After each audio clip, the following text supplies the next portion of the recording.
Comenzando ahora con esto, nosotros aquí en la primera diapositiva ponemos observar este link. La idea es que todos vean ese videito. Es un videito muy corto, como de 5 minuticos, en el cual lo que se explica es la diferencia que hay entre un animal ponzoñoso y un animal estrictamente venenoso. ¿Cuál es la diferencia entre ambas? La diferencia entre ambas es que cuando un animal ponzoñoso tiene algún efecto como tal en el organismo, es porque ese animal tiene la capacidad de morder o picar. Es decir, tiene una glándula de veneno en alguna estructura de su cuerpo y para poder hacer llegar ese veneno hacia el ser humano o hacia sus presas, el animal debe morder o debe picar. Ponzoñoso es de secreción, secreta como tal un veneno en una glándula. A diferencia de animales venenosos, no ponzoñosos, sino animales solo venenosos, no tienen una glándula. Un ejemplo, el que podemos observar aquí en la diapositiva, la ranita. Esta rana, que en este caso es la rana dardo venenosa, no es ponzoñosa porque él no secreta ese veneno. Las ranas venenosas, el veneno lo adquieren a partir de la alimentación.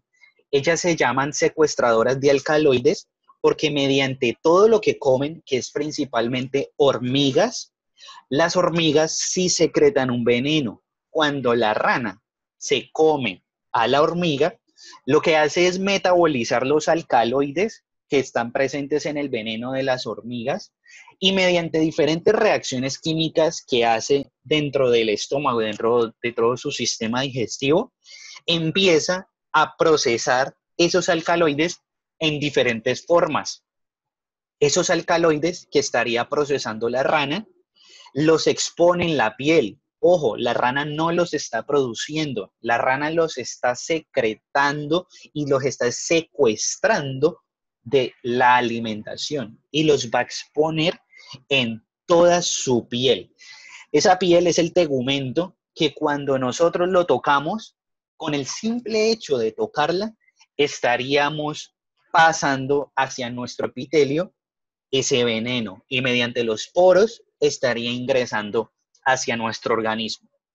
La idea de hoy es que veamos diferentes tipos de accidentes y comenzaremos hablando sobre los accidentes más comunes que hay aquí en nuestro país y en Sudamérica, que corresponden a los accidentes causados por las serpientes. Las serpientes sí son animales ponzoñosos. Creo que todos sabemos que las serpientes muerden e inyectan un veneno, pero ahí está el detalle. No todas son venenosas y muchas personas confunden a las serpientes venenosas con las que no generan ningún efecto y las matan, las cazan. Y eso lo que está ocasionando es una pérdida de organismos de esas especies y por eso es que la mayoría de las especies de serpientes están en peligro de extinción, por el tráfico ilegal que hay de ellas y por la masacre que hay de las serpientes, por la confusión que hay entre una serpiente venenosa y una no venenosa. Y no quiere decir que las venenosas haya que matarlas, para nada, porque es que las venenosas hacen un control de plagas, hacen un control poblacional y tienen un papel fundamental en el ecosistema. Los accidentes que son causados por las serpientes se llama ofidismo. Continuando con esto que les estaba mencionando, entonces, la epidemiología que hay de el ofidismo se considera como ofidiotoxicosis. ¿Por qué ofidiotoxicosis? Porque es toda la toxocinética y toxodinámica que tiene el veneno que está presente en las serpientes. Ahora, la incidencia de esos accidentes ofídicos es demasiado variable. En Latinoamérica se presenta entre 5 y 62 casos por cada 100.000 habitantes, con una muerte estimada de unos 2.300 muertes por año. ¿Qué es lo que pasa? Muchas de estas muertes se dan por aspectos culturales, por la dificultad que hay para muchas personas en acudir a los centros hospitalarios, porque los accidentes están ocurriendo generalmente en zonas rurales y en muchísimas ocasiones la persona no alcanza a llegar al centro hospitalario para poder suministrarle el respectivo suero antiofídico. Entonces, la persona, como no tiene el suficiente tiempo para realizar el tratamiento, deja que pase todo el efecto de la toxina y que genere estragos en la salud a nivel sistémico y a nivel local. Lo otro es que en muchas ocasiones se ha hecho un suministro inadecuado de los sueros antiofídicos. ¿Por qué? Porque es que no cualquier suero antiofídico se le puede aplicar a una persona. Para cada especie de serpiente hay su respectivo suero. Entonces, si por ejemplo una persona tiene un accidente con una coral o tiene un accidente con una víbora, una X, por ejemplo, el suero antiofídico es completamente diferente porque el veneno de por sí tiene diferentes efectos. Entonces los anticuerpos que se producen en las personas son muy distintos entre ambas especies. Por eso, una de las cosas que debemos tener presentes es que cuando se haga un tratamiento de un accidente ofídico, debe reconocerse qué tipo de serpiente fue la que mordió a la persona. Porque si no tenemos presente eso, le podríamos estar suministrando inadecuadamente este suero. Entonces nosotros ahorita vamos a ver cuáles son esas serpientes, cómo se pueden reconocer. Y pues lo otro es que muchas veces es difícil saber exactamente qué especie fue, pero igualmente con al menos el género, tener al menos una idea en la localidad que lo mordió, qué serpientes hay según la distribución que tiene ella, es posible uno inferir cuál fue el tipo de serpiente que le causó el accidente a la persona. Y lo otro es que muchas de las muertes están relacionadas con un desconocimiento en el tratamiento por parte del grupo de la salud. Por esa razón, el Ministerio de Salud desde hace unos años habilitó una página que está relacionada con intoxicaciones. Ahí los médicos deben reportar qué tipo de intoxicación tuvo el paciente, cuál fue el tratamiento y cuál fue el método de descontaminación que empleó. ¿Por qué? Porque puede que en un futuro ese mismo caso se le presente a un médico que jamás ha hecho ese tratamiento, pero puede contar al menos con una base de datos en el cual puede investigar y puede orientarse de cómo tratar a la persona. En América, Panamá tiene la incidencia más alta. Se presentan cerca de 54 a 62 casos de accidentes por cada 100.000 habitantes en un año. Costa Rica presenta unos 16 casos por cada 100.000 habitantes por año. Brasil informa cerca de 12 a 14 casos por cada 100.000 habitantes. México y Perú tienen unos 6 casos por cada 100.000 habitantes. ¿Qué estamos viendo?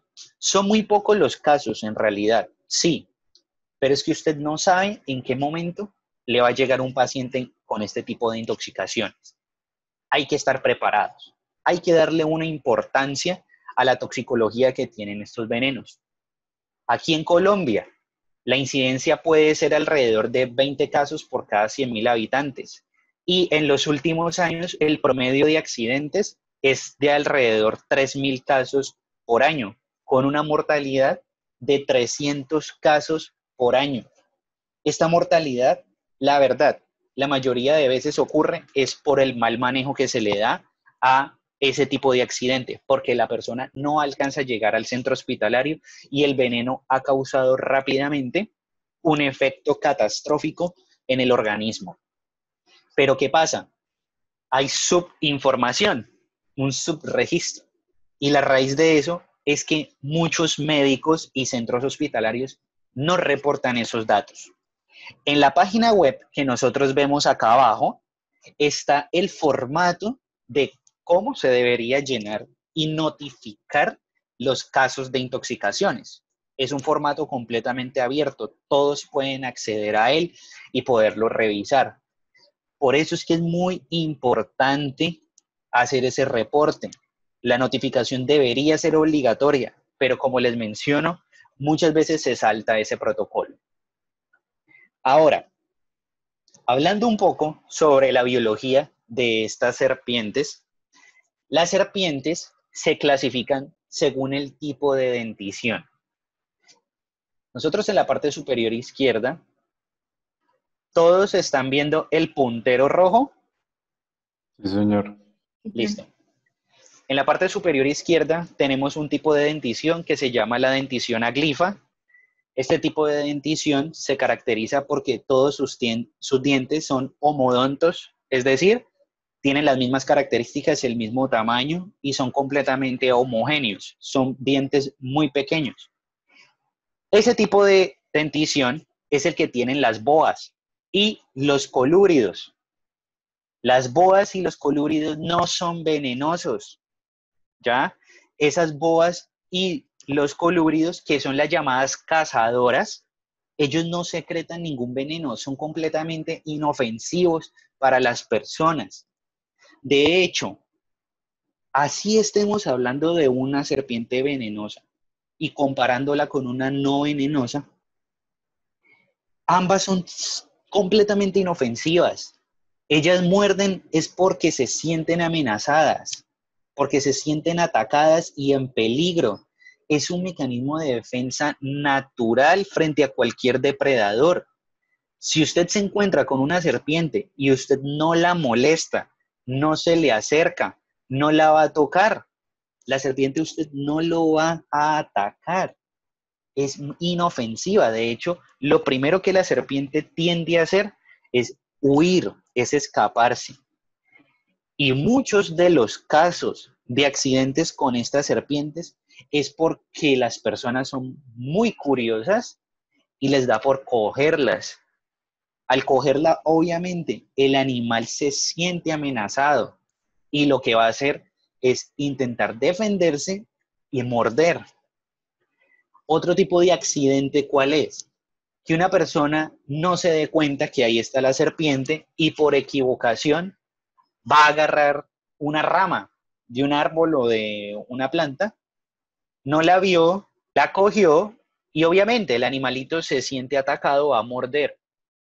O no la ve que está en el piso con los zapatos, la pisa y el animal obviamente va a tender a atacar. Pero estas aglifas, por más que te muerdan, no te van a generar nada. Ojo, no quiere decir que a la persona no le vaya a pasar nada, sino que no te va a inocular un veneno, no te va a inyectar un veneno. Porque hay que hacer la aclaración. Porque igualmente en la boca de estas serpientes pueden haber múltiples bacterias y microorganismos que si la serpiente muerde, no te va a generar un efecto como tal, un veneno. No, el tratamiento puede ser más sencillo, pero si tiene bacterias y no se hace un procedimiento de desinfección y suministro de antibióticos, posiblemente te infecte la herida y te infecte el organismo. Igualmente hay que hacerle un manejo, hay que hacer una profilaxis y un respectivo lavado de la herida. Ahora, otro tipo de dentición es la dentición opistoglifa. En esta dentición opistoglifa, la mayoría de los dientes son homogéneos a excepción de los colmillos. Los colmillos son ranurados y se encuentran en la parte posterior de la cabeza. No tienen veneno.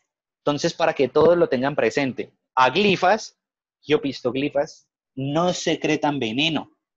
Esas opistoglifas van a tener muchos colúridos Y otra familia, estos colúbridos, elápidos, bipéridos, todo lo que termine en AE son familias taxonómicas de los animalitos. Los colúbridos y los dipsádidos, que son otro tipo de familia, muy similar a los colúbridos, tienen ese tipo de dentición y no poseen veneno. ¿Cuándo nos tenemos que preocupar? Cuando se nos presentan estos dos tipos de serpientes. Serpientes proteroglifas y serpientes solenoglifas. Las proteroglifas y las solenoglifas sí poseen veneno. Ellos en la cabeza, en la parte superior de los colmillos, incrustado en sus músculos mandibulares, poseen su glándula de veneno y poseen un canal que va conectado al colmillo por el cual va a pasar ese veneno y en caso de morder lo va a suministrar a su respectiva presa. ¿Cuál es la diferencia entre estas dos serpientes? Las proteroglifas son serpientes que poseen un colmillo corto, pero fijo en la parte anterior de la cabeza. Es fijo, es muy rígido y cuando muerde, por ese colmillito suministra el veneno. ¿Qué deben tener presente, chicos? El nombre de esta familia. ¿Deben aprendérselos? Sí, deben aprenderse los nombres de estas familias porque es la única forma de poder reconocer qué tipo de serpiente es. Los elápidos. Los elápidos son los que tienen este tipo de dentición. Todos, yo creo que han escuchado un tipo de elápido, las llamadas corales.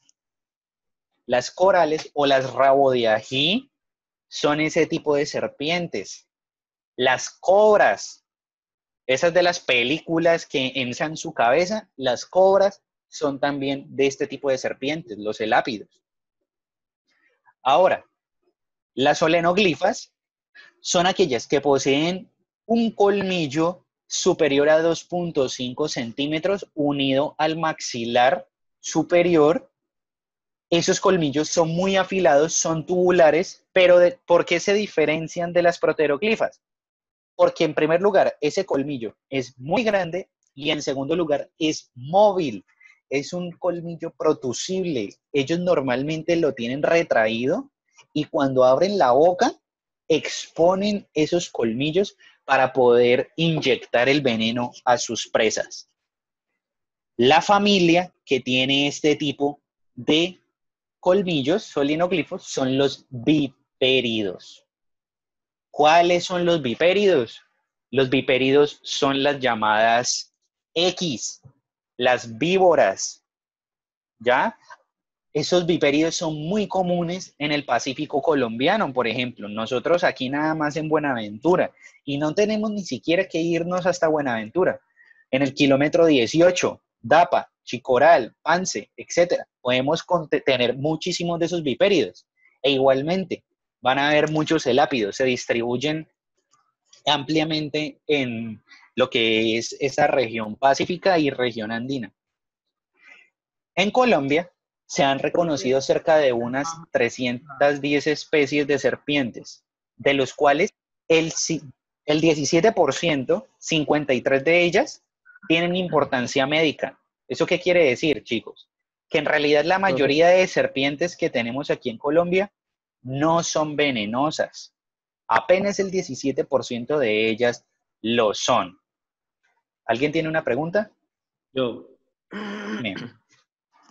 Profe, te iba a preguntar que las mambas, ¿a qué familia pertenecen? Las mambas hacen parte también de esos elápidos. Ahorita se las muestro.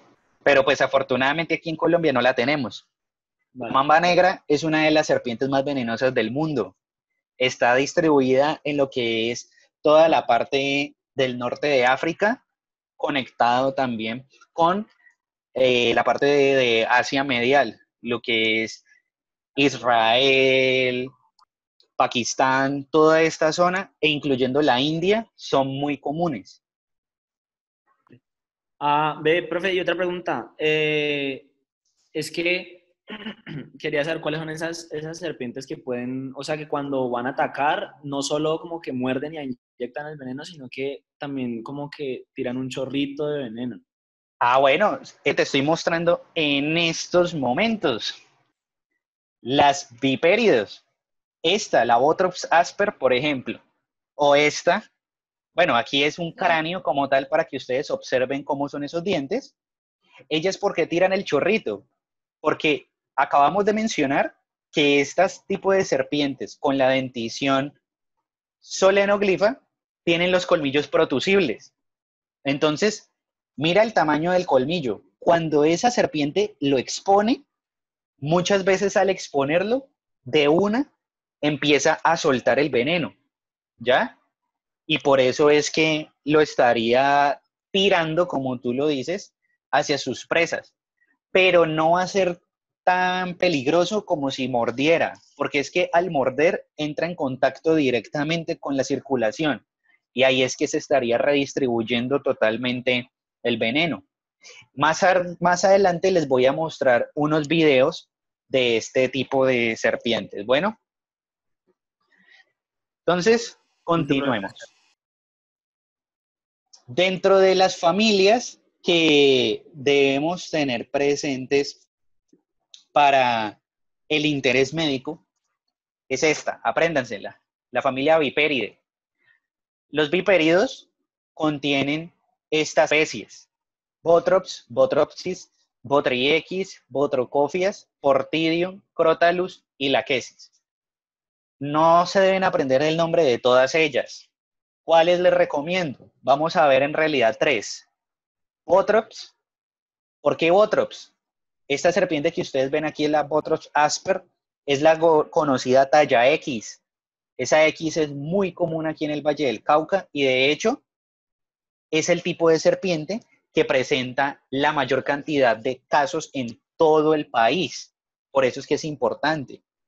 Otra que debemos tener presente, Portidium, pero la Portidium no está distribuida aquí en el Valle del Cauca. La Portidium la podemos encontrar en el Caribe, allá en la costa. Es muy común y hay varios accidentes con ese tipo de serpientes. Otra para tener presente, las Crotalus. ¿Cuáles son las Crotalus? Todos las han visto alguna vez, así sea en televisión. Son las serpientes cascabel.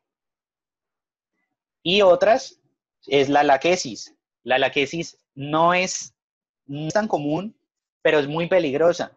Es una serpiente demasiado grande, imponente, y generalmente cuando muerde a las presas, lo que hace a su vez es estrangularlas.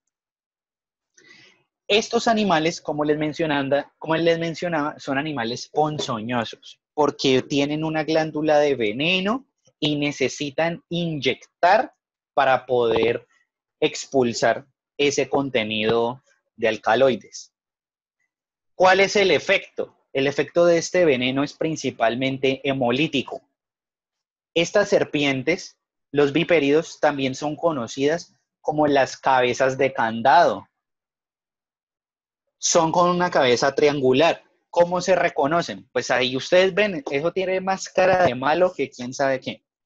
Esas serpientes se caracterizan por tener las pupilas verticales, por tener una cabeza de tipo triangular.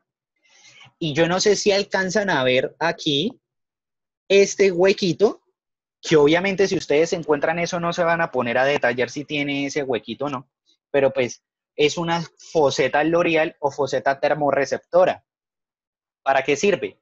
Esa foseta termorreceptora hace parte del sistema sensitivo que tienen las serpientes y les permite detectar los cambios de temperaturas. Por esa razón es que ellos se guían y pueden detectar dónde están las presas, por el contenido calórico que detecta la foseta y de esa manera poder llegar y acceder a la presa y de esa manera morder. Estas son las venenosas, ¿ya? Y lo más característico en realidad es el ojo. Ustedes ven el ojo y la cabeza. Si esa cabeza es mucho más ancha que el cuerpo y es triangular, es venenosa. El ejemplo que aquí les doy es la Botrops asper, que es la llamada X. Al lado derecho, ustedes ven la comparación que hay entre esta verdadera talla X con una falsa X.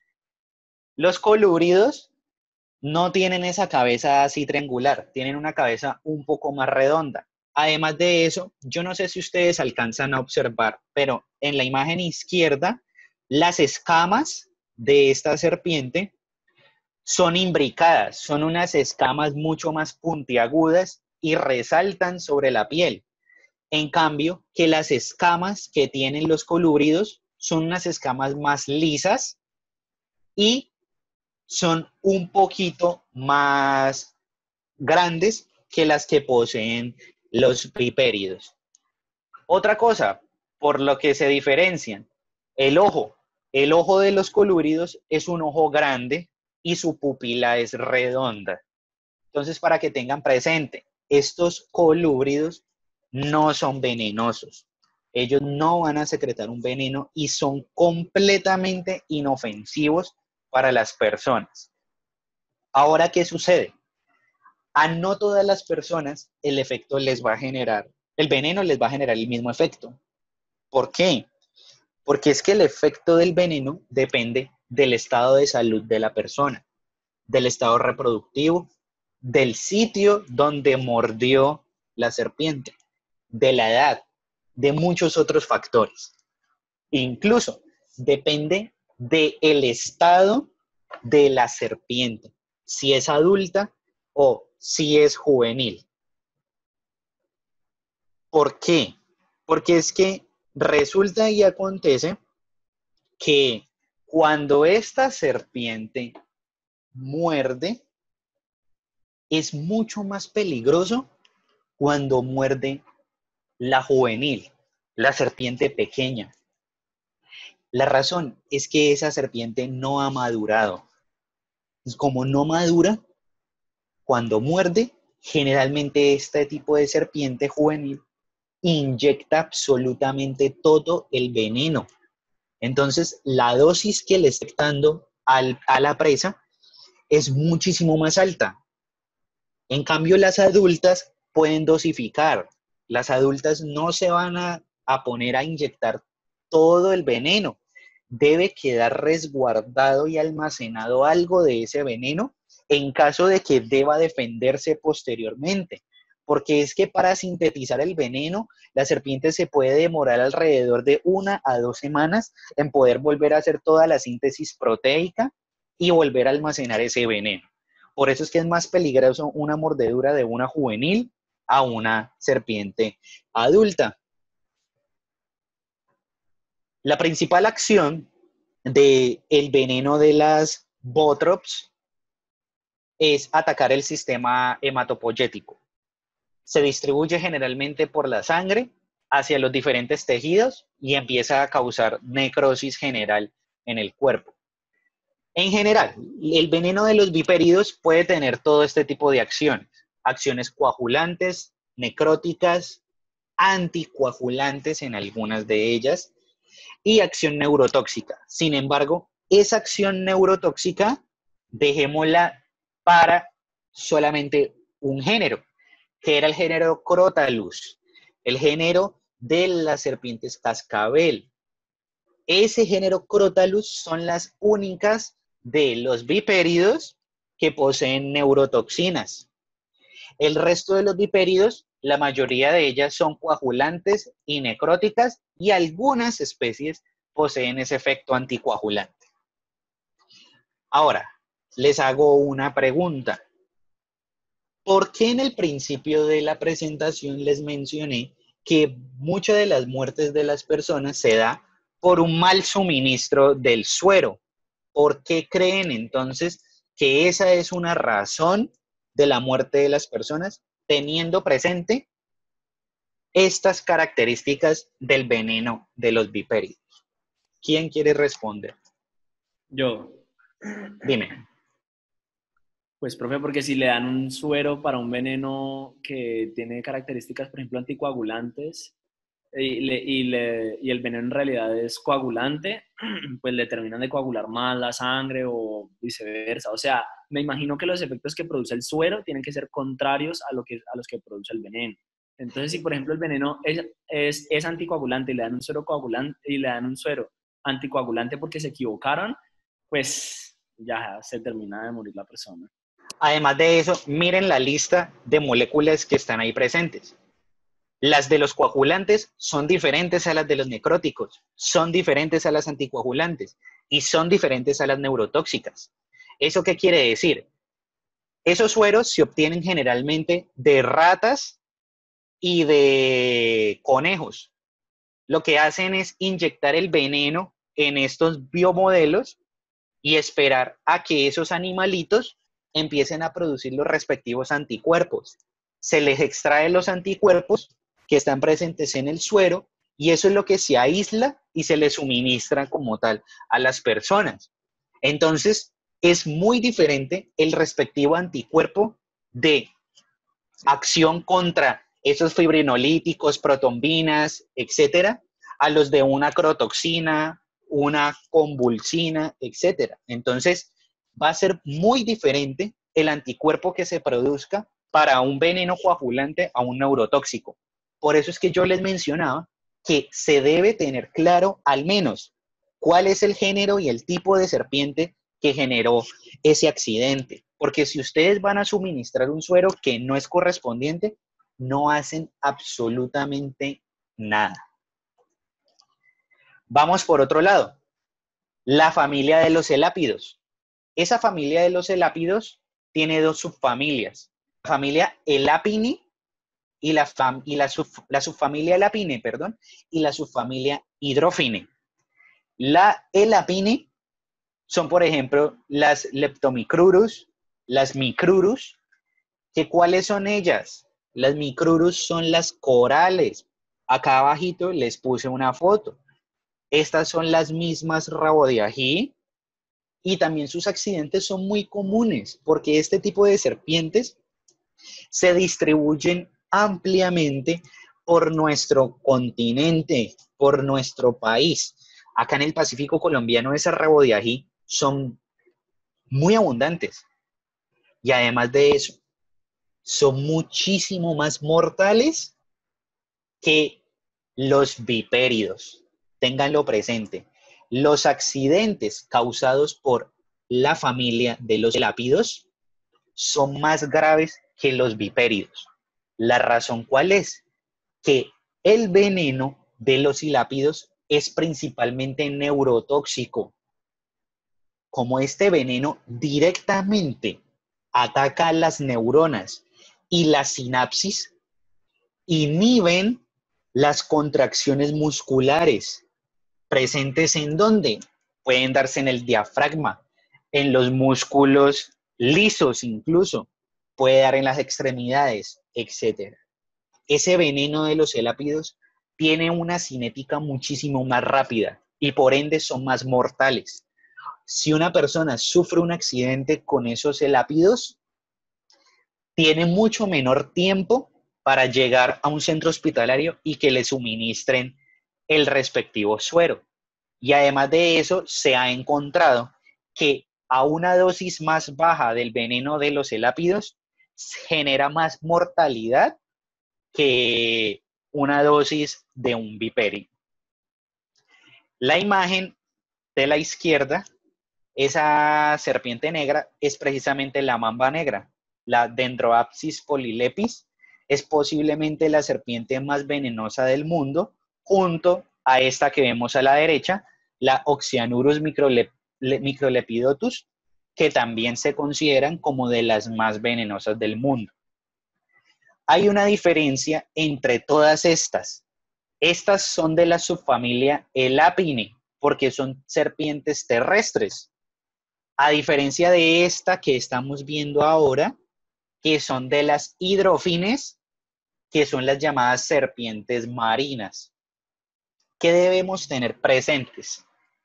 Un accidente de una serpiente marina es muy poco común, pero es extremadamente mortal.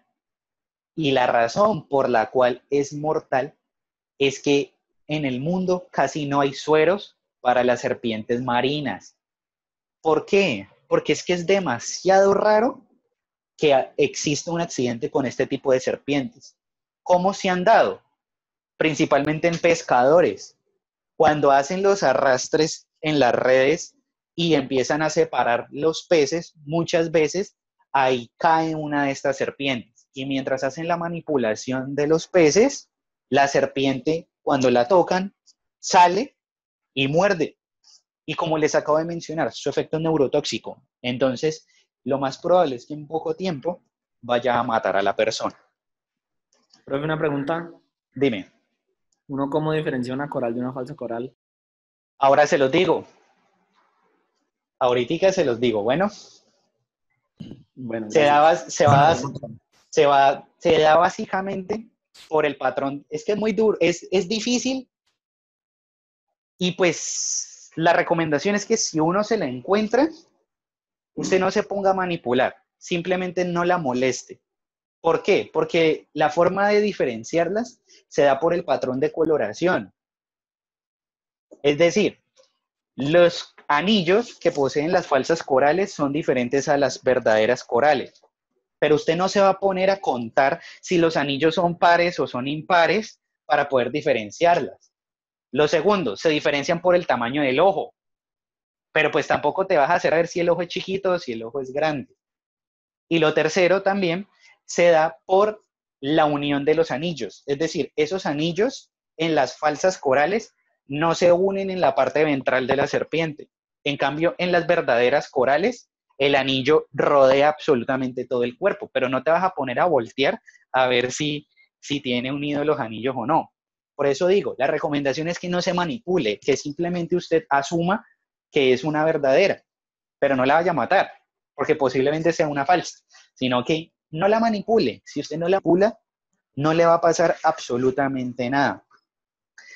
Yo ahorita les voy a mostrar aquí una imagen de precisamente cómo diferenciarlas. ¿Listo? Y pues ustedes la van a obtener allí en las respectivas diapositivas. Además de eso, pues yo tengo una guía que es sobre las serpientes venenosas de Colombia que sacó el Ministerio de Salud y el Ministerio del Medio Ambiente. Esa guía se las puedo, si la encuentro en PDF, se las mando.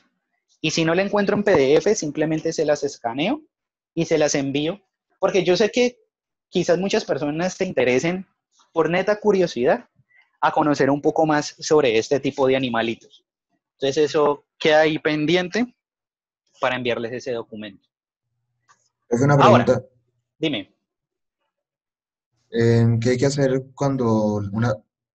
qué puede hacer una persona al exponerse o al encontrarse frente a frente a una serpiente? Quedarse quieta, moverse lentamente. moverse lentamente y retirarse, ¿ya? Por ejemplo, yo he tenido la oportunidad en regla de tener contacto con este tipo de animales. A nosotros sí nos tocaba manipularlas porque tocaba estudiarlas, pero pues obviamente uno puede reconocer fácilmente un bipérido a un colúbrido, eso sí. Y pues uno ya sabe por la experiencia que la serpiente que tú estás viendo es una serpiente venenosa o no. Por lo de los ojos, lo que les mencionaba ahorita, que los bipéridos tenían la cabeza triangular y las pupilas rectas, los colúbridos tenían los ojitos más grandes, uno por ese simple hecho las puede reconocer. Nosotros las manipulamos, nosotros sí las cogemos, las medimos, se dejan acariciar, etcétera. Pero si una persona no tiene esa experiencia, simplemente retírese, pásele a una distancia considerable, nada más. ¿Qué nos ha pasado? Muchas veces nos hemos encontrado con este tipo de serpientes y no tenemos la pinza para reptiles, que no sé si ustedes las han visto, es una pinza que tiene como una curvatura al final con que se le pisa la cabeza al animalito para poderle coger la cabeza primero y posteriormente la cola. Lo que uno hace es asegurar el cuello del animal para inmovilizarlo y ahí sí usted poderlo manipular. Ahora les voy a mostrar un video de cómo se hace esa extracción de venenos y cómo es que se manipula. Pero pues a veces no contábamos con esa pinza. ¿Qué hacíamos? Nos retirábamos, sea, nos las encontrábamos frente a frente y nos retirábamos. No pasaba absolutamente nada. Jamás nos llegó a tirar una serpiente. De hecho, tengo una experiencia. Una vez yo estaba sentado en una piedra y ya estaba de noche, porque estábamos muestreando unas serpientes. Cuando debajo de la piedra va saliendo una X.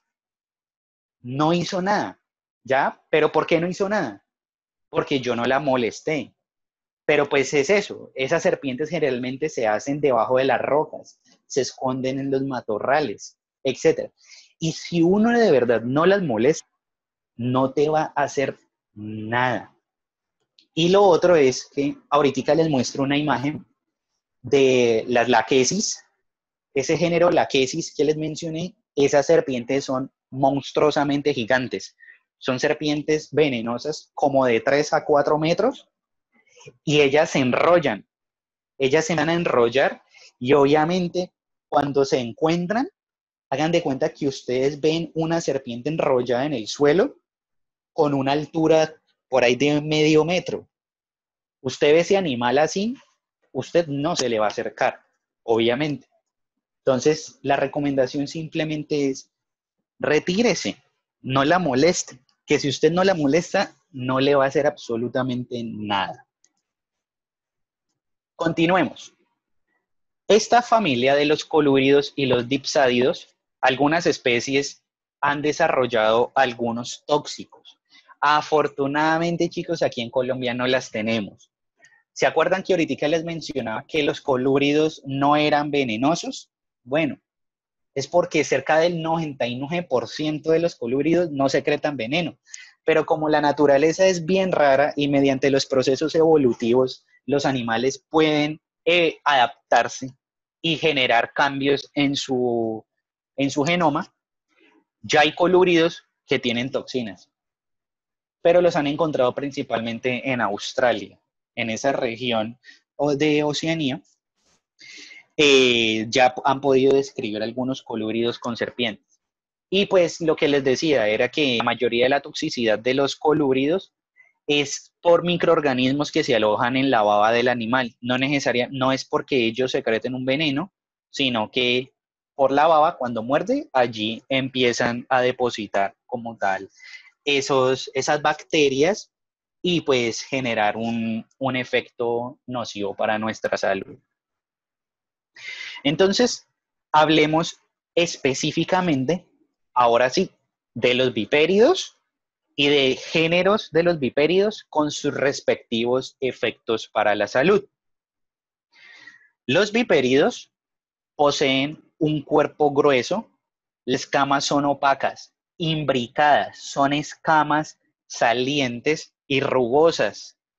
La cabeza del animalito es una cabeza triangular. Las pupilas son verticales. Contienen dos subfamilias, la subfamilia Viperine, que son las víboras verdaderas, y las Crotaline, que son las víboras de fosa, es decir, las serpientes cascabel.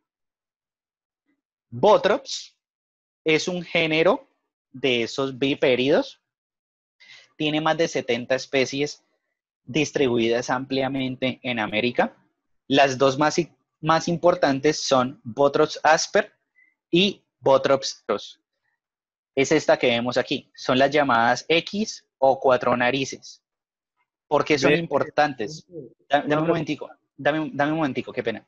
¿Por qué son importantes? Porque corresponden al 95% de los casos de accidentes venenosos en Colombia. Ahora sí. La Botrops atrox no es la que le dicen cabeza de candado. Es que todas estas son cabezas de candado. ¿Ah, sí? En realidad, todas las vipéridos, por la forma de la cabeza, es que mira la forma de la cabeza. Mira que todas tienen una forma similar, que es así ensanchada. Todos esos vipéridos son cabezas de candado, exactamente.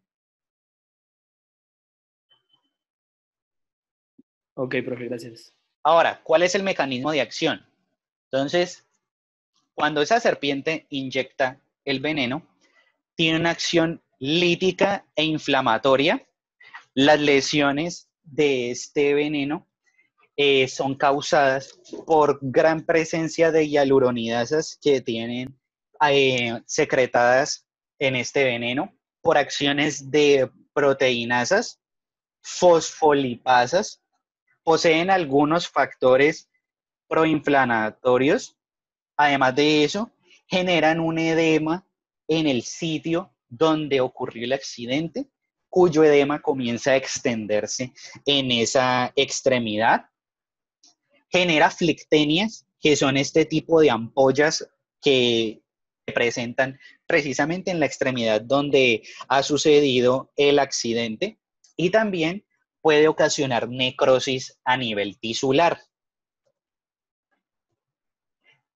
Tiene acción cardiovascular, generando hipotensión arterial. Chicos, estos efectos que les estoy mencionando es básicamente los que les voy a preguntar en el examen. Lo que yo les pregunto ahí es cuáles son los efectos, cuáles son los tratamientos y cuáles son los mecanismos, pues, de desintoxicación. Entonces, esto muy pendientes con estas descripciones. Y además que deben saber estos efectos para qué género son. ¿Ya? Estamos hablando de qué género, estamos hablando de Botrops. ¿Listo? Entonces, no los vayan a confundir entre los diferentes géneros. Entonces, a nivel cardiovascular, generan hipotensión arterial. ¿Eso por qué se da? Porque resulta que ese veneno tiene una molécula que es inhibidora de la enzima convertidora de angiotensina.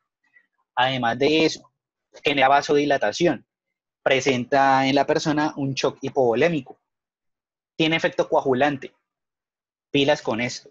Resulta que esta serpiente genera una disminución de los factores de coagulación y los tiempos de coagulación son demasiado prolongados. Se puede presentar trombocitopenia entre el 15 y el 30% de los casos. Por esa razón, cuando a una persona lo muerde este tipo de serpientes, todo el tiempo ustedes deben estar tomándoles tiempos de coagulación, tiempos de protombina, porque esa va a ser la única forma en que ustedes puedan decir, ¿le vamos a dar de alta a este paciente o no? Si esos tiempos de coagulación siguen siendo infinitos o tendiendo hacia ese infinito por ser demasiado altos, para nada le vayan a dar de alta a este tipo de pacientes. Lo otro, dime. Pero sí, pues con todo lo que mencionaste, pues de los efectos, ¿no sería anticoagulante?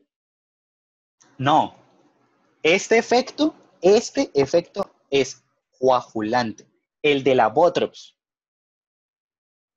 Pero ¿cómo va a ser si disminuye los factores de la coagulación? No, pero prolonga a su vez los tiempos de protombina. Yo creo que ahí tengo un error, ¿ya? Porque en realidad el efecto es coagulante. De hecho, los estudios que han hecho es aislando sangre de las personas y le ponen una gotica del veneno. Y lo que ocurre es que de una la sangre se vuelve completamente tiesa. Voy a hacer la corrección, porque es que no es una disminución. Ahí me perdonan y ahí ténganlo todos presente. Es un aumento. Y por eso es que abajo hago la aclaración que hay una prolongación en las pruebas de coagulación. Sí, ahí es un error y muchas gracias por decirme. Es aumento de los factores de coagulación. Ahora, eso se da a nivel sistémico, pero resulta que se ha visto que este veneno en el tejido como tal, en el endotelio, puede tener una acción hemorrágica por acción de las metaloproteinasas. La actividad de la trombolectina produce una destrucción de las plaquetas. Y entonces lo que se ha visto es que en el endotelio, como se destruyen esas plaquetas, la sangre comienza a escapar por el espacio extravascular. Pero la sangre que está recorriendo por todas las vías circulatorias, esa sangre sí es la que comienza a coagularse. Y tiene acción nefrotóxica, genera hipoperfusión renal y además una nefritis intersticial. Ahora, ¿cuáles son las manifestaciones clínicas?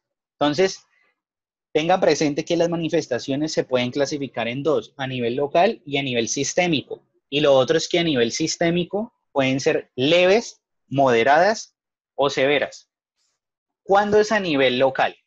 A nivel local es cuando antes de las 6 horas empieza a haber un dolor inmediato en la zona donde ha ocurrido el accidente.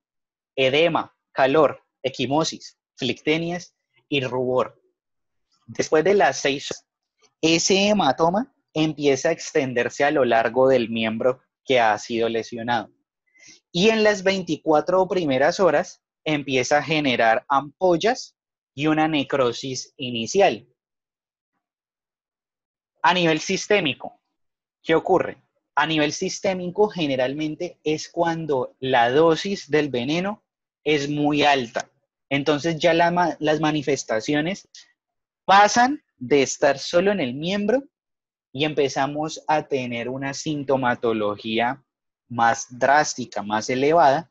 ¿Por qué? Porque empieza a generar un síndrome de fibrinación, un síndrome hemorrágico, como lo que les mencionaba, que la sangre empieza a escaparse hacia el espacio extravascular.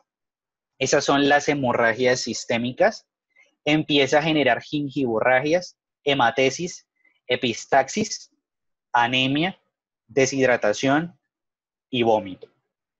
Profe, pero entonces, o sea, lo que depende es, por ejemplo, lo que nos estaba diciendo usted ahorita de que, por ejemplo, que una serpiente fuera más joven o todo eso. Entonces depende de si a uno le llega a un nivel sistémico o si es local. Claro que sí, y mira lo que aquí te voy a decir. La intensidad viene desde una intensidad ausente y es cuando no tenés ni síntomas locales ni sistémicos. ¿Cuándo ocurre eso? Con las llamadas mordeduras en seco. Muy afortunada es esa persona, porque la serpiente lo muerde y no le inyectó veneno. Y eso puede pasar. En este tipo de casos se le da es un manejo netamente de profilaxis y desinfección para evitar allí cualquier tipo de contaminación. Pero entonces depende de eso, depende de qué tanto veneno le ha inyectado, si es juvenil, si es adulta. Pero la única manera en que nosotros vamos a saber cómo fue eso es con la intensidad, con los síntomas que presente la persona. De resto, es casi imposible saber cuál es la dosis de veneno, que ni siquiera es necesaria, porque nosotros lo que vamos a hacer es ver toda la sintomatología que tiene el paciente para así poder saber qué tipo de intoxicación tuvo. Ahora, una intensidad leve es cuando hay dolor, edema, puede haber hemorragia local, gingivorragia, y los tiempos de coagulación son de normales a levemente prolongados. Moderado es cuando el edema comienza a extenderse por la extremidad y los tiempos de coagulación tienden hacia el infinito. Y grave es cuando hay un aumento del edema o hay un hematoma que se va a extender hacia la pared abdominal o el tórax, va a generar insuficiencia renal, hemorragias digestivas vaginales y los tiempos de coagulación van a tender hacia el infinito. ¿Cuál es el tratamiento? El tratamiento se le debe hacer toda la valoración clínica del ABCD, que es el tipo de anamnesis que se le realiza a todo paciente, el grado de deshidratación, las condiciones hemodinámicas, un monitoreo como mínimo de 24 horas. En 24 horas ustedes no pueden darle de alta a ese paciente, porque todo el tiempo deben estarle tomando tiempos de protombina, parciales de tromboplastina, pruebas de coagulación, niveles de fibrinógenos, parcial de orina, de función renal. Y esa va a ser la única manera en que ustedes se den cuenta si el paciente ha mejorado o no. Debe hacerse una profilaxis con penicilina o algún derivado de la penicilina para anaerobios y con amikacina para gérmenes gram negativos. Debe aplicarse además la antitetánica, hacérsele todo un tratamiento analgésico porque posiblemente el dolor sea severo. Debe dársele acetaminofén, dipirona o tramadol. Otros AINES van a estar contraindicados porque pueden generar alguna sinergia con ese veneno y complicar al paciente. Se debe realizar una limpieza de la herida con agua, con jabón yodado y bactericida. Y en caso de que el paciente tenga insuficiencia respiratoria, debe realizarse una intubación orotraqueal.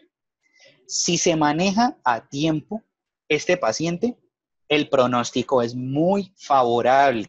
Por eso es que hacer un rápido tratamiento y llegar a ese centro hospitalario es la clave para que este tipo de paciente no tenga problemas más adelante.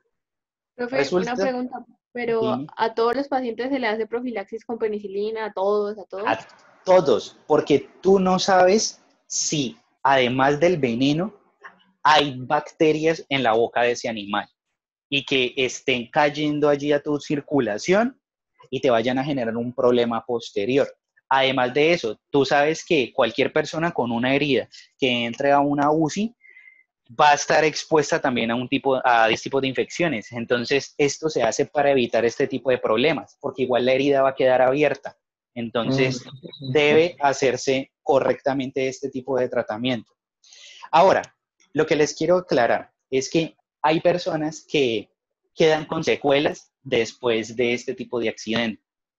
Por ejemplo, yo tengo un profesor que en estos momentos el profesor tiene que caminar con un bastón. Él ha sido herpetólogo durante toda la vida, siempre ha estudiado lo que son las ranas y las culebras y ya ha sufrido 4 accidentes con serpientes. Afortunadamente, 2 de ellos se le trataron a tiempo, no pasó absolutamente nada, pero los otros 2 sí le generaron unas secuelas. Y es que una vez el profesor estaba en campo, lo mordió una botrops en la pierna y no tenía ninguna compañía. Estaba lejos del centro hospitalario. Y así todo, él condujo en su carro hasta el pueblo. ¿Qué pasó? Era un poco tarde. Sin embargo, el profesor sabía qué manejo le debían hacer. Llegó, le dijo al médico, usted tiene que aplicarme esto, hacerme este tratamiento, y si no me lo hace en media hora, me muero, porque ya había pasado tiempo. Afortunadamente contaban con el suero, con todo, pero ¿qué le pasó? Resulta que la hialuronidasa dieron un gran efecto en este profesor y empezó a tener problemas en las articulaciones. Y el profesor quedó con una falla en la rodilla y un problema circulatorio en la pierna izquierda. Ya el profesor siempre tiene que estar con un tratamiento constante, con terapias, y anda en bastones porque tiene demasiado inestables las articulaciones de la pierna izquierda. Y el otro accidente que él tuvo, porque es que no cogió, no aprendió de eso, siguió en lo mismo. De hecho, hasta hace poquito en la oficina todavía tenía sus serpientes. El otro accidente fue precisamente con una serpiente de su oficina. Él lo atacó, todos estábamos allí presentes y lo mordió en la boca. Afortunadamente, pues estábamos al frente del HV, se realizó todo el respectivo tratamiento ahí en el hospital universitario. Pero ¿qué pasó? El profesor quedó con una parálisis en la cara, en la parte izquierda, y él no puede mover todo el lado izquierdo de la cara. Entonces, dependiendo del tratamiento que se le dé y de lo oportuno, pues son los resultados que va a tener la persona, y en muchas ocasiones van a haber secuelas para ellos. Ahora, chicos, algo que me interesa, el suero. El suero es lo más importante que ustedes deben tener presente. ¿Alguien va a hacer una pregunta? No. ¿El profesor que le dio la parálisis fue por una Botrox también? El profesor que le dio esa parálisis En ese caso no fue por una Botrops, fue por una Crotalus. Él tenía una cascabel allí en la oficina. Ah, ok, gracias, profe. Pero no es que las tenía, o sea, lo que pasa es que él no las tenía de mascotas, él lo investigaba. Todavía lo hace, pero ya menos porque ya se jubiló. Entonces nosotros hacíamos parte de ese grupo de investigación y encontramos varios efectos. Por ejemplo, esos venenos servían para la leucemia. De hecho, está la publicación de ese artículo, para el cáncer de mama. O sea, varios estudios con venenos se han realizado porque muchos venenos de estos tienen proteínas que generan efectos ahí sí para positivos para ciertos problemas de la salud. Profe, yo tengo una pregunta, Dime. de pronto no es tóxico, pero pues sí me gustaría saber. ¿Uno puede tener una serpiente de mascota? No. Te meten a la cárcel en estos No. momentos. O sea, no lo digo por eso, no lo digo por eso. Ah, Asumiendo que fuera legal, sí. o sea, me refiero a qué tan indicado es según, pues según todo, pues lo que estamos viendo. O sea, son amigables. Exacto, Pues, son amigables, se dejan acariciar, lo quieren a uno, simplemente si uno los toca ya lo quieren morder. no, es un animal muy traicionero. Generalmente las personas que la tienen hacen todo un proceso de adaptación, ¿ya? Tú tienes que manejarlas bien en el sentido de que no las vas a apretar duro ni nada de eso. Por ejemplo, yo he manipulado serpientes, yo me las pongo en el cuerpo, en el brazo, las tengo ahí, las acaricio y no me hace absolutamente nada. Pero es que es un animal muy traicionero. Tú no sabes cuándo el animal se va a sentir amenazado y ahí es cuando te va a atacar. Entonces, no es tan conveniente. De hecho, en Estados Unidos la gente suele tener boas y muchas de las personas que tienen esas boas han sufrido accidentes con sus mismas mascotas porque empieza a estrujar, incluso las muerden, etcétera. No es tan conveniente. Ok, Bueno, entonces dale. ahora sí, ¿cuál es el suero que vamos a utilizar? Hay dos sueros, suero monovalente botrópico y suero polivalente antibotrópico. ¿Qué es eso de monovalente y polivalente? Monovalente es un suero que se ha extraído de solo una serpiente, ¿ya? Polivalente es un cóctel, es un suero que se ha extraído de Botrops, Botriopsis, Botrix, Lachesis, Portidium, Botrocopias, etc. Es un suero que han logrado aislar de varias serpientes y sintetizarlo en uno solo. Es mucho más favorable. ¿Por qué? Porque es que cubre una amplia gama de especies de serpientes. Entonces, ¿qué sucede? Hay muchas personas que cuando llegan al centro hospitalario te llegan con la serpiente en la mano porque la mataron. Ahí es fácil uno saber qué tipo de serpiente fue. Pero si no sucede eso, ¿usted cómo va a saber específicamente qué serpiente lo mordió? Entonces, para eso uno debe conocer, que generalmente la persona conoce, cuál es la serpiente más común que hay por esa región, ¿ya? Y un suero polivalente que te garantiza que si te mordió una Botrops, una Botriopsis, Botrix, Botrocopia, Sportidium, etcétera, cualquiera de esas especies te va a servir ese suero. ¿Ese suero cómo se llama? Se llama Probiol, lo sintetiza el Instituto Nacional de Salud y lo distribuye ampliamente durante todo el país. Ese Probiol tiene entonces esa actividad neutralizante para los venenos de las serpientes que les mencioné anteriormente. Debe hoy hacerse una prueba de sensibilidad porque hay personas que han resultado un poco alérgicas y se manejan unas dosis más bajas para este tipo de personas. Se repite 2 ampolletas de suero si los tiempos de coagulación persisten de manera prolongada durante las primeras 4 horas. Además de eso, un frasco de este suero polivalente neutraliza cerca de 60 miligramos del veneno botrópico. Generalmente, ese suero suele mezclarse con dextrosa al 5% o con solución salina en 100 mililitros para los niños y en 150 mililitros para los adultos. El suero, ¿cómo se suministra? Por goteo, no lo van a suministrar toda esa cantidad al mismo tiempo, no. Se hace por goteo entre 10 y 20 gotas por minuto durante 15 a 20 minutos. Y se termina de pasar todo el suero entre 60 entre 30 y 60 minutos. Ahora, si los síntomas son locales, se debe realizar una observación por 6 horas, ¿ya? Y esperarse ya a las 24 horas si sigue totalmente bien el paciente para poderlo dar de alta. Si los síntomas son leves, se utilizan de 4 a 6 viales vía endovenosa.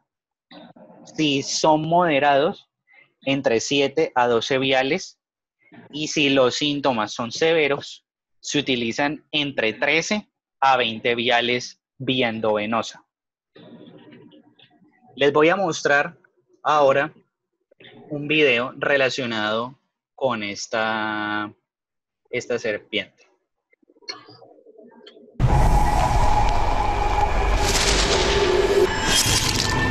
¿Ven cómo los colmillos se extendieron?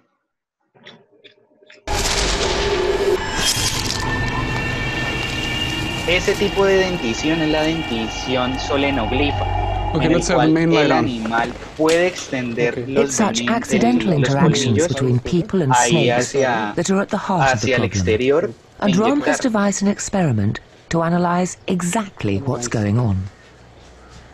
What we're doing here is replicating what could be a very common occurrence. Someone walking around at night accidentally steps on a snake, in this case a Russ's viper, and gets nailed. But what's really special about this is we've got a high-speed camera which can shoot up to 5,000 frames per second, showing a snake bite like no one's ever seen it before. To make things as realistic as possible, we've got this artificial leg, which is actually very light, much lighter than a real human leg. So although it looks pretty invasive, we're not really hurting the snake, but we are definitely threatening him with a human leg.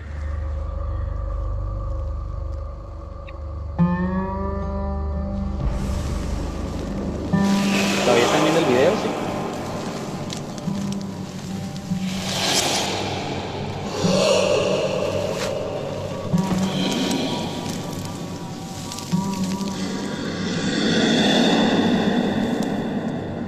What we've got here is a series of images of snakes striking.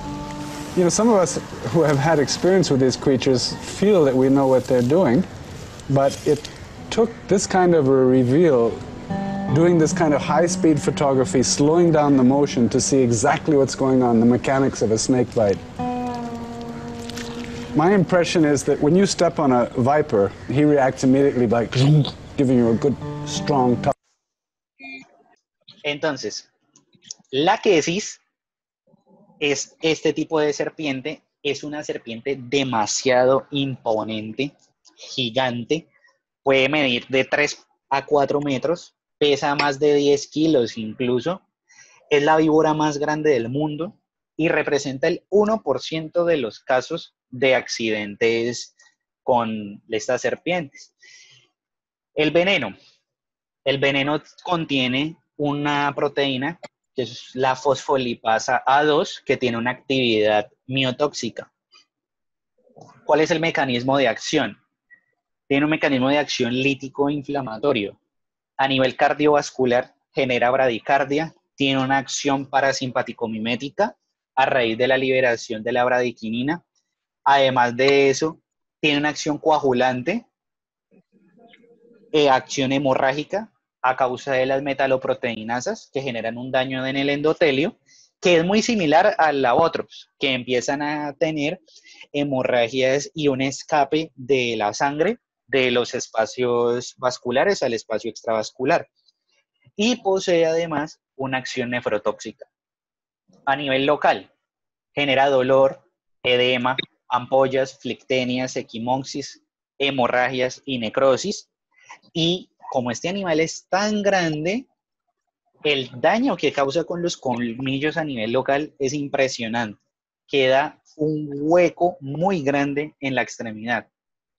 A nivel sistémico, causa náuseas, vómitos, cialorrea, dolor abdominal, diarrea, diaforesis, bradicardia, hipotensión arterial, y se ha descrito que en algunos pacientes pueden tener efectos neurotóxicos. A nivel sistémico, la intensidad leve es aquella que cause dolor y edema local mínimo. No hay alteración en los tiempos de coagulación ni en los signos sistémicos. A nivel moderado, el edema es progresivo, tiene hemorragias a nivel local y hay un incremento en los tiempos de coagulación, causa bradicardia e hipotensión. A nivel severo, necrosis a nivel local, hemorragias, hay un bloqueo auriculoventricular que puede generar asistolia, oliguria o anuria, y los tiempos de coagulación son muy prolongados. ¿Cuál es el tratamiento? El tratamiento debe realizarse mínimo por 48 horas. Oximetría, tiempos de coagulación, fibrinógenos, parciales de orina y de función renal, cada 12 horas para seguirle todo el diagnóstico como tal y tener presente la evolución del paciente durante este tiempo. Analgesia con acetaminofén, dipirona o tramadol. Se debe administrar atropina con el fin de normalizar la frecuencia cardíaca, ya que la bradicardia que genera es impresionante. Profilaxis con metronidazol en pacientes alérgicos a la penicilina y con amikacina para gram negativos.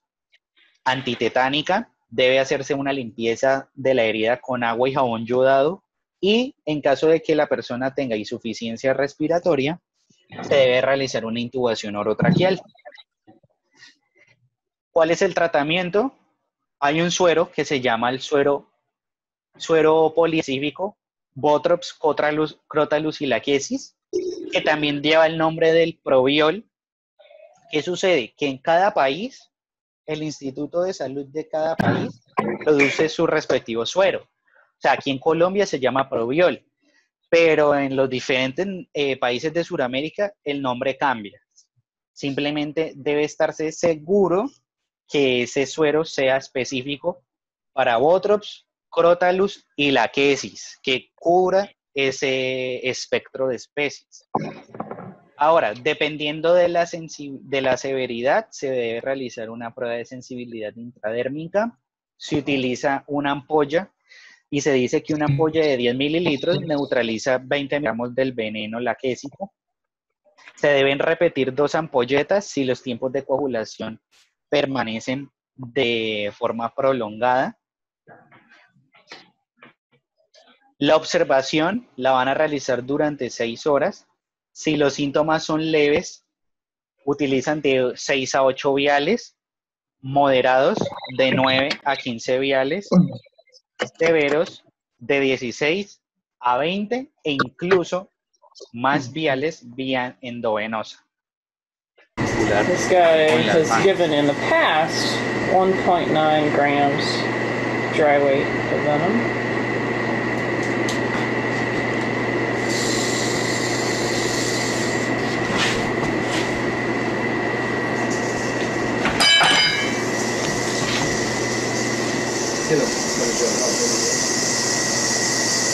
Here's probably around 5 feet long.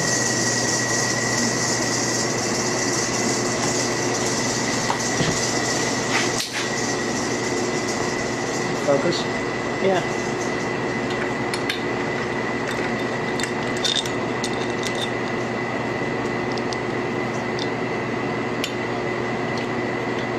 ¿El por qué le aprieta los músculos? Porque la glándula venenosa está embebida entre esos músculos maxilares. y el animal lo expulsa es por la contracción que se realiza ahí en esos músculos. Entonces él le aprieta ahí, es para seguir estimulando esa expulsión del veneno. Nuevamente, estas Crotalus Here's a albino eastern diamondback. Solenoglifo, porque esos colmillos strange son looking when they're albinos, just in my opinion.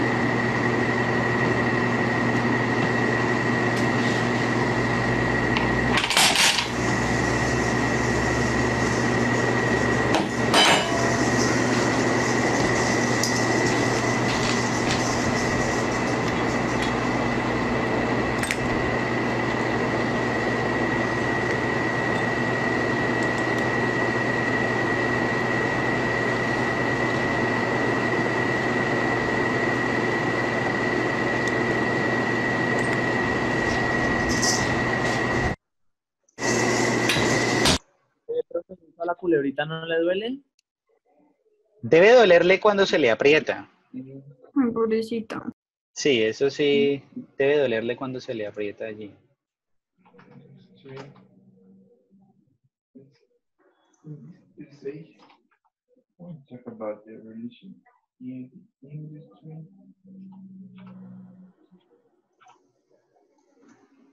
Listo.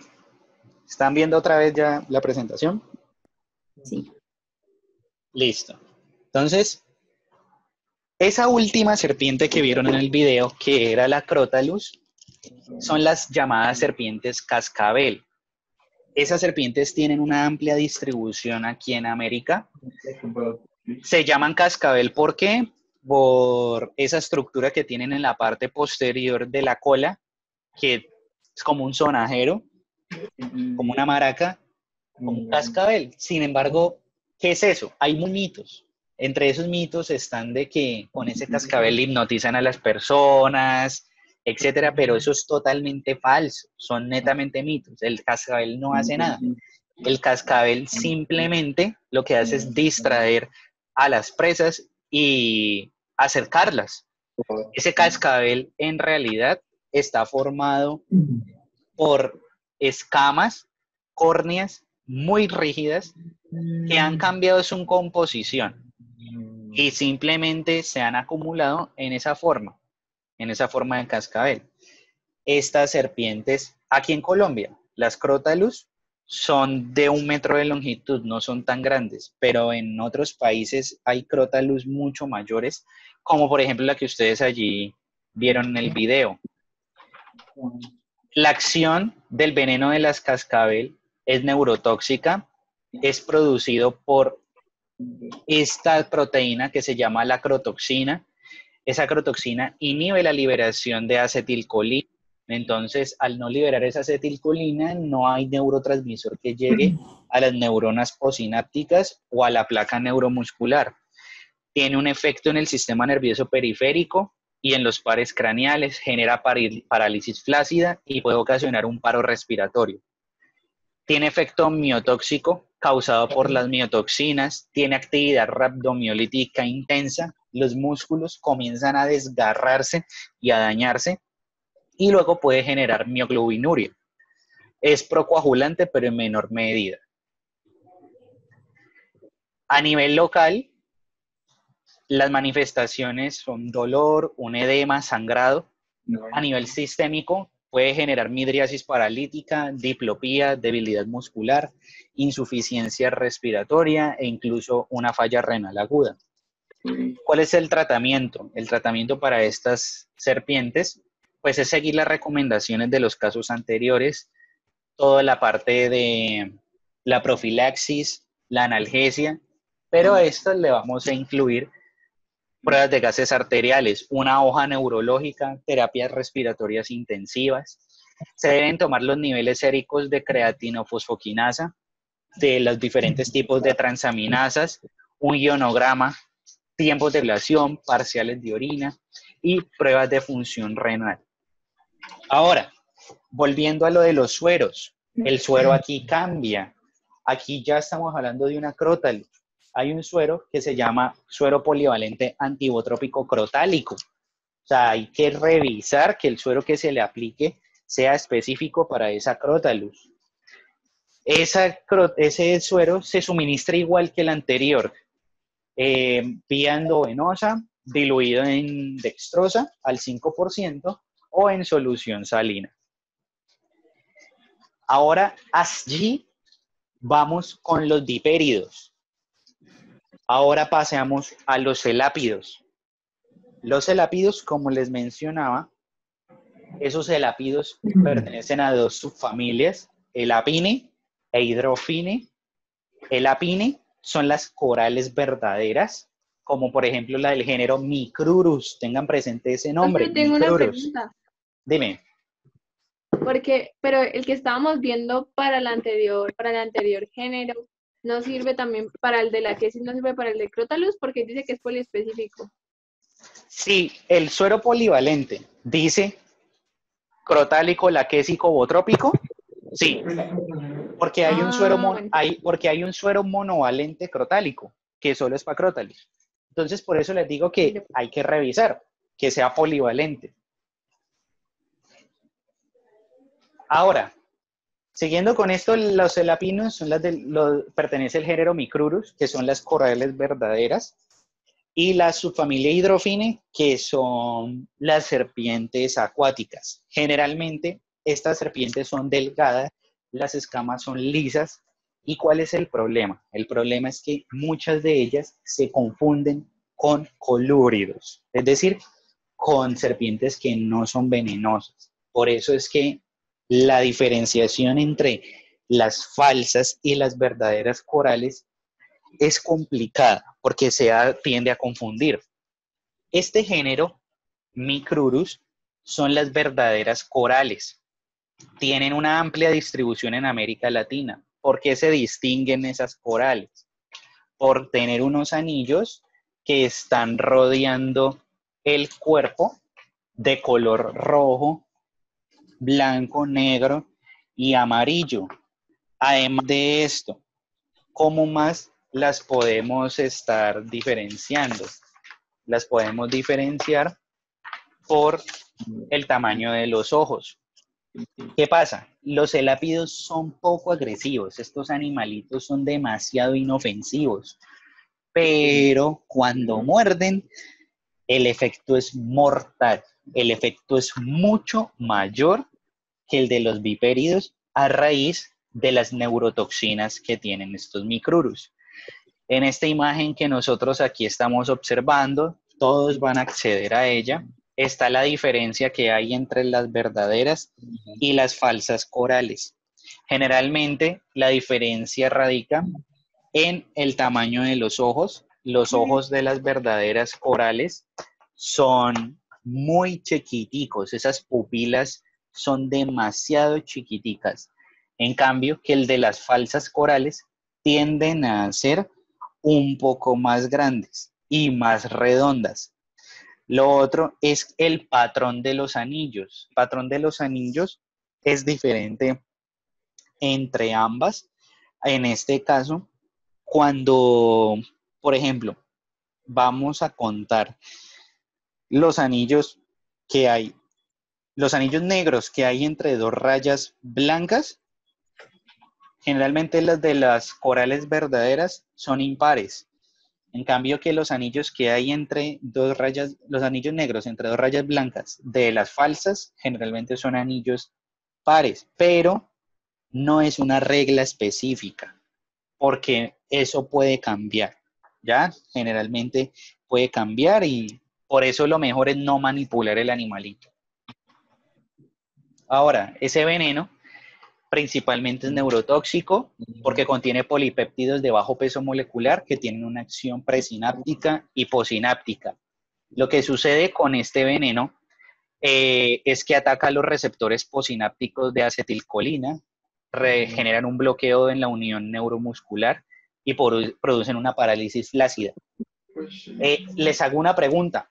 ¿Alguna vez en fisiología, cuando ustedes llegaron a ver placa neuromuscular o sinapsis, potencial de acción, etcétera, les hablaron de una toxina que se llama la alfa-bungarotoxina? No. ¿Nunca la han escuchado? Bueno, la alfa-bungarotoxina es la que se le extrae a las serpientes.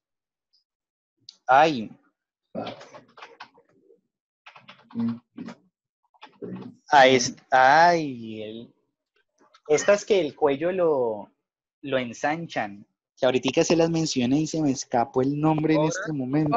¿Cobras? Las cobras, exactamente. Sí, las cobras contienen esa alfa-bungarotoxina. Las cobras son también de estos celápidos, ¿ya? Lo que sucede es que la persona muere en tan poco tiempo es por un paro respiratorio, porque como tiene un efecto sobre la placa neuromuscular y la bloquea, ese veneno lo que hace es unirse a los receptores nicóticos de acetilcolina, impidiendo que la acetilcolina se una a esos receptores. Entonces, como lo bloquea, no se genera el respectivo potencial de acción en el diafragma y al no haber contracción, la persona empieza a tener dificultad al respirar y muere de un paro respiratorio. ¿Cuáles son las manifestaciones clínicas? A nivel local, el dolor... Dime. Pero ese veneno es un inhibidor, bueno, un sustrato falso del receptor, pero o sea, es como irreversible, su unión es covalente o después de un tiempo él se disocia del receptor de acetilcolina. No, él se disocia solamente si se le suministra el suero, pero es porque lo va a degradar, porque degrada la molécula. Entonces queda nuevamente expuesto ya el receptor para la unión ahí de la acetilcolina. Pero por el momento hay gran afinidad. Y lo que se ha visto es que la afinidad que tiene ese receptor por el sustrato, que en este caso es la bungarotoxina, es muy alta. Queda pegado por mucho tiempo. Pero entonces, si mi paciente empieza a hacer falla ventilatoria y yo le hago, pues yo lo intubo hasta que consiga pues el suero, o sea, ¿tiene posibilidad de vivir? Sí, le puedes prolongar un poco la expectativa, pero tienes que conseguir el suero. Aquí no hay opción de que él mejore sin el suero, no va a pasar. Vale. ¿Ya? Ahora, a nivel local el dolor puede ser ausente o leve, y eso es otra cosa, que hay muchas personas que mueren y por confiadas, porque no les duele la extremidad, no asisten al centro médico y en cuestión de minutos se mueren. Lo que pasa es que como estos colmillos de los celápidos, recuerden que ya no son protusibles, sino que son los proteroglifos, que son chiquitos, a veces la persona no siente casi dolor y eso es un error. Si lo ha mordido la serpiente, acuda inmediatamente al centro asistencial. Lo otro es que los síntomas pueden durar y permanecer hasta 24 horas después del contacto. Puede generar náuseas, vómito, euforia, confusión, diplopia, debilidad muscular, insuficiencia respiratoria e incluso la muerte si en las primeras 6 horas no se le realiza tratamiento. Y lo que ocurre es que entre más pasa el tiempo van a ser las secuelas. Y hay personas que puede que se mejoren, pero van a quedar con consecuencias posteriormente. El tratamiento es el mismo que le estábamos dando a los vipéridos en el sentido de la analgesia, la profilaxis, la limpieza, etcétera. Pero aquí, ¿qué hay que adicionarle? En primer lugar, si hay insuficiencia respiratoria, se debe practicar la intubación orotraqueal e iniciar una ventilación asistida. La profilaxis se realiza, además de eso, debe ser una profilaxis antitrombótica con heparina y el suero cambia. Aquí ya el suero no es el proviol, aquí el suero no va a ser ese crotálico, laquésico o trópico, no, aquí el suero es totalmente diferente. Se llama suero antiofídico antielapídico, que es exclusivo para los elápidos. 10 viales del suero antiofídico anticoral pueden inactivar cerca de 25 a 50 miligramos de veneno. La dosis inicial es entre 5 a 10 ampolletas y si persisten los síntomas se le suministran 2 ampolletas más.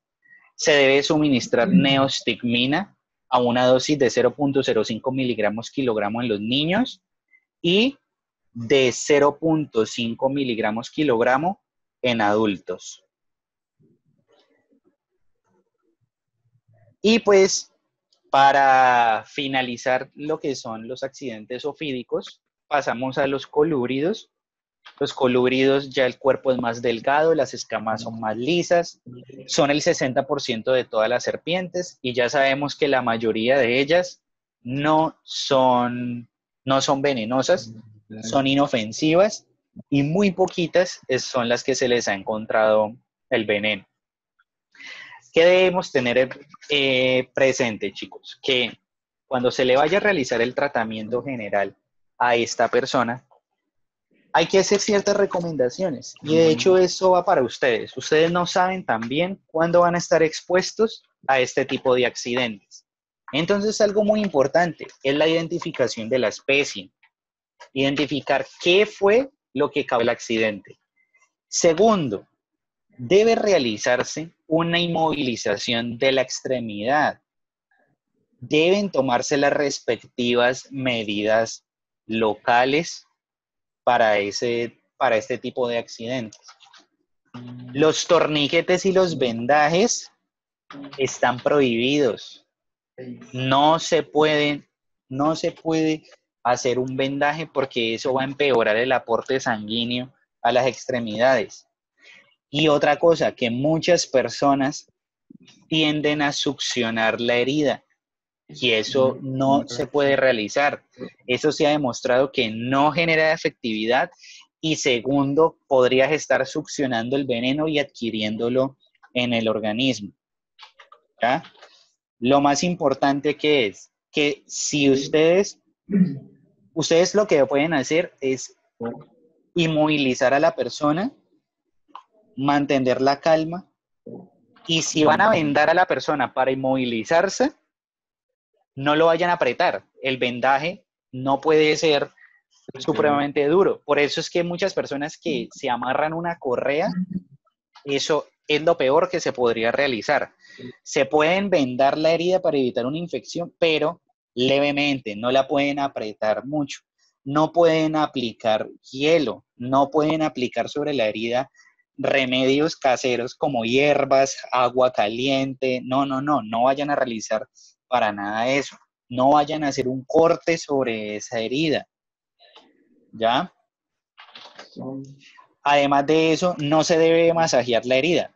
El vendaje que pueden realizar en la herida después de hacer todo el tratamiento, el vendaje hagan de cuenta como si estuvieran vendando un tobillo cuando alguien se esguinza, así, recubriendo la extremidad. Pero no apliquen un torniquete, no lo vayan a apretar más de la cuenta. Tienen que abstenerse de que la persona beba alcohol durante el tiempo de recuperación. Y simplemente ya después de que se realice el respectivo tratamiento, el respectivo vendaje, inmovilizar la extremidad, que mientras la persona se está recuperando, quede totalmente inmovilizada.